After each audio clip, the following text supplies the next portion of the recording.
Hello বন্ধুরা, আমি আপনাদেরকে উইন্ডোজ অফিস 2007-এ কিভাবে পাসওয়ার্ড দিতে হয় এটা দেখাবো।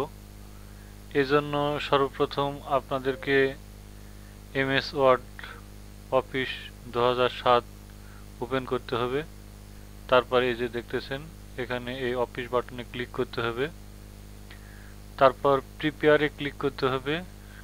প্রিপেয়ার থেকে এই যে দেখতেছেন ইনক্রিমেন্ট ডকুমেন্ট, এখানে ক্লিক করতে হবে। ইনক্রিমেন্ট ডকুমেন্ট ক্লিক করলে এখানে আপনার হচ্ছে একটা পাসওয়ার্ড দিতে হবে, যে কোনো একটা পাসওয়ার্ড দিতে পারেন। আমি দিলাম 123। তারপর ওকে দিতে হবে। তারপর কনফার্ম পাসওয়ার্ড দিতে হবে 123, ওকে দিলাম। তারপর ফাইলটা যদি সেভ করা না থাকে তাহলে সেভ দিতে হবে এবং এখানে একটা নাম দিলাম,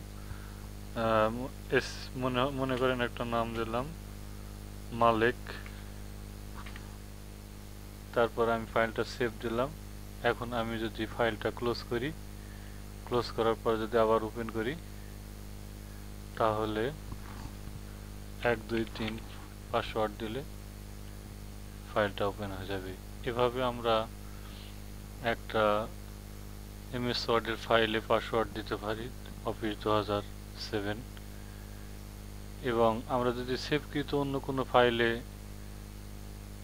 দিতে চাই পাসওয়ার্ড তাহলে ঠিক এভাবেই দিতে হবে। আশা করি আপনাদের ফাইলকে সেভ এবং সিকিউর করার জন্য এই পদ্ধতি কাজে লাগবে। সবাইকে ধন্যবাদ। আসসালামু আলাইকুম।